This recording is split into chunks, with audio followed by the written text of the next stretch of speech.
ఓం సాయిరామ్. సాయి భక్తులందరికీ నమస్కారం అండి. అందరూ ఎలా ఉన్నారు ఫ్రెండ్స్? మన సాయినాథుని దయ వల్ల అందరూ బాగుండాలని, బాగుంటారు అని మనస్ఫూర్తిగా అయితే కోరుకుంటూ ఈరోజు ఈ వీడియో అయితే స్టార్ట్ చేయబోతున్నాను. ఇక మరి ఈరోజు బాబాగారు తెచ్చిన ఆ సందేశం ఏంటో స్వయంగా మన సాయినాథుని మాటల్లోనే విందామా? తల్లి, ఇది ఇప్పుడే ఈ క్షణమే వినమ్మా. ఈ ఒక్కటి నీలో నుంచి వదులుకో తల్లి, లేదంటే నీ జీవితమే చేతులారా నువ్వే నాశనం చేసుకుంటున్నట్లయిపోతుంది. కాబట్టి అదేంటో జాగ్రత్తగా విని వెంటనే ఈ క్షణమే వదిలేసే అని బాబాగారితో చెప్తున్నారండి. మరి బాబాగారు మనల్ని ఇంతగా అడుగుతున్న ఆ విషయం ఏంటో స్వయంగా మన సాయినాథుని మాటల్లోనే విందామా? తల్లి, ఈ ఒక్క విషయాన్ని నీ నుంచి దూరంగా విసిరిపడేసి, లేకపోతే నీ జీవితమే చిక్కుల్లో పడుతుంది. నువ్వే బాధపడాల్సి వస్తుందమ్మా. కాబట్టి ఇక ఏమాత్రం నిర్లక్ష్యం చేయకుండా, ఏమాత్రం ఆలస్యం చేయకుండా నీ సాయి చెప్పేది విని వెంటనే ఆ ఒక్కటి నీలోంచి తీసిపడేసే బిడ్డ. అర్థమైంది కదా తల్లి? ఈ ఒక్కటి లేకుండా చూసుకున్నావు అంటే నీ జీవితం ఎంతో అద్భుతంగా, ఆనందంగా ఉంటుంది. అలానే జీవితం అంతా సంతోషంగా ఉండగలవు. అంతేకాకుండా జీవితంలో ప్రతి ఒక్కరూ కూడా నీకు తోడుగా ఉంటారు. ఆ ఒక్కటి తీసావు అంటే ఎవరైతే నీకు దూరం అవ్వాలి అనుకుంటున్నారో వాళ్ళు కూడా నీకు దగ్గరైపోతారు. నీ అంత అదృష్టవంతులు కూడా ఇంకా ఎవ్వరూ ఉండరు. మరి ఆ ఒక్కటి ఏంటో తెలుసా బిడ్డ? అహం తల్లి. అహంకారం ఒక్కటి నీలో నుంచి విసిరిపడేసి. అహంకారం వల్ల అధికారం, సంపద ఉన్న మనిషి తనకు సాటి ఎవ్వరూ లేరు అని విర్రవీగుతాడు. శక్తివంతుడు లేరు అని అహంకారంతో ఉంటారు. ఇలా ఈ మిడిసిపాటే మనిషి బలాలను, శక్తులను అమాంతం కిందకి తొక్కేస్తుంది. ఈ ఒక్క విషయాన్ని ఎవ్వరూ కూడా గుర్తించలేకపోతున్నారు. అలానే వినయంగా ఉన్న వాళ్ళందరికీ విజయాలు సిద్ధిస్తాయి. అహంకారులకు అపఖ్యాతి, అలానే దురదృష్టమే కదా దొరుకుతుంది. నిజమే కదా బిడ్డ? శ్రీరాముడు సుగుణాలతో అహంకారం లేకపోవడం ఒకే ఒక్కటి ఉన్నది. ఆ ఒకే ఒక్క బలంతో అహాన్ని మాత్రం ఆ శ్రీరాముడు దూరంగా విసిరిపడేశాడు. శ్రీరాముడు గురువు పట్ల మాత్రమే కాకుండా అందరితో కూడా వినయ విధేయతలతో ఉంటాడు. ఏ ఒక్కరి దగ్గర కూడా తన అహంకారాన్ని చూపించడు. శ్రీరాముడు రావణాసురుడి అహంకారానికి ప్రతిరూపం. సీతాదేవిని అపహరించాడు. అలానే అశోకవనంలో బంధించాడు. ఇది చివరికి ఏమైంది చెప్పు? రావణాసురుడి అహంకారం వల్ల చివరికి తనే కదా నేలమట్టమైపోయాడు.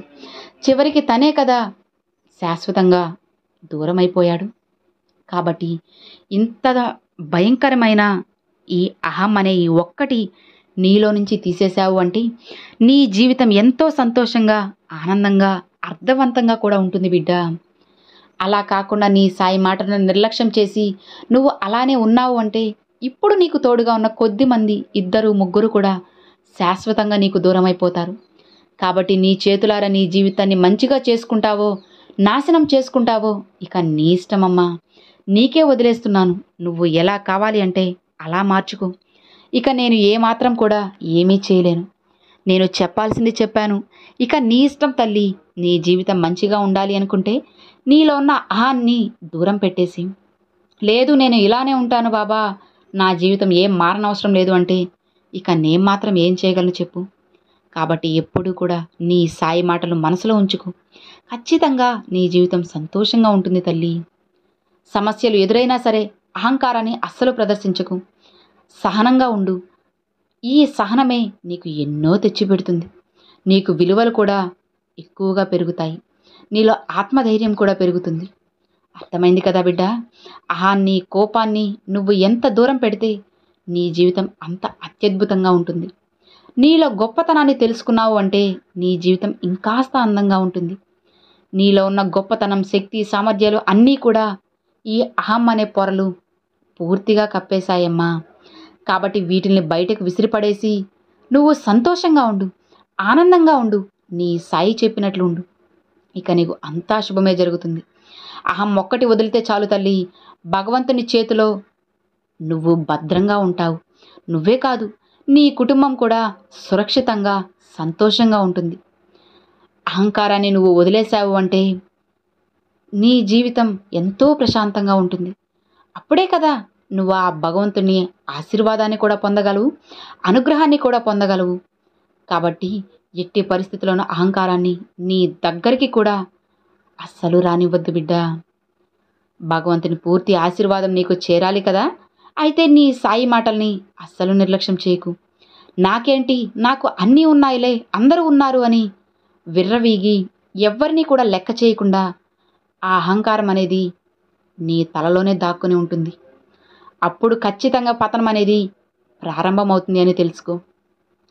అలా కాకుండా ఏది కూడా ప్రతి ఒక్కటి భగవంతుని కృప వల్లే వచ్చింది అని ఎప్పుడైతే నీవు ఈ ఒక్క మాటని నీ మనసులో పదే పదే తలుచుకుంటూ ఉంటావో అప్పుడు నీ జీవితంలో ఆనందం, సంపద, సుఖాలు అన్నీ చేరుతాయి. పొగరు, అహంకారం వల్ల రావణాసురుడు అంతవాడే నేల కూలిపోయాడు. కాబట్టి మానవుల మనమెంత చెప్పు. నీ యొక్క మానవ జీవితానికి సార్థకం నువ్వు చేసుకోవాలి అంటే వీలైనంత వరకు దానం చేస్తూ ఉండు, ధర్మం చేస్తూ ఉండు. అలానే నువ్వు ఎప్పుడైతే ఓడిపోతావు అని నీకు అనిపిస్తుందో ఆ క్షణం అక్కడే గెలవాలి అని నిర్ణయించుకొని ప్రయత్నించు. ఏది కూడా ప్రయత్నం రానిదే గెలుపు రాదు కదా తల్లి.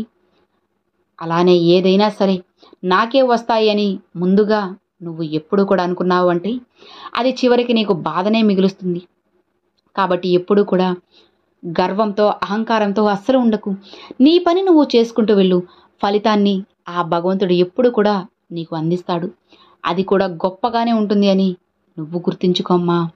కష్టాన్ని నమ్ముకున్న వాళ్ళు ఎప్పుడు కూడా జీవితంలో ఓడిపోరు తల్లి. ఇతరుల మీద నమ్మి ఇతరుల మీదే ఆధారపడి ఉన్నవాళ్ళు ఖచ్చితంగా ఏదో ఒక రోజు బాధలో అనుభవించాల్సి వస్తుంది. కాబట్టి నీ కష్టం మీద, నీ కాళ్ళ మీద నువ్వు నిలబడు. అసలు జీవితం అంటే ఏంటో, ఎంత అద్భుతంగా ఉంటుందో, జీవితం నీకు ఎన్ని నేర్పిస్తుందో అన్నీ నీకు కళ్ళకు కట్టినట్లు కనిపిస్తాయమ్మా. అవును బిడ్డ, నీ సాయి చెప్పేది ఎప్పుడు కూడా నీ మంచికే కదా. నువ్వు ఎప్పుడూ కూడా ఇతరుల ముందు అస్సలు బానిస కాకు. వీలైనంత వరకు నీకు శక్తి సామర్థ్యాలు ఉన్నాయి కదా. ఇక ఎందుకు చెప్పు నువ్వు ఇతరుల మీద ఆధారపడడం? అలా ఆధారపడి నువ్వు బాధపడడం ఎందుకు, కన్నీరు కార్చుకోవడం ఎందుకు? ఎందుకు తల్లి ఇన్ని అవమానాలు, అపనిందలు నీకు అవసరమా చెప్పు? ఇలా ఇవన్నీ పడుతూ బాధపడతావు. నిన్ను చూసి నేను కూడా బాధపడుతున్నాను. ఇవన్నీ ఇక మన మధ్య వద్దు బిడ్డ.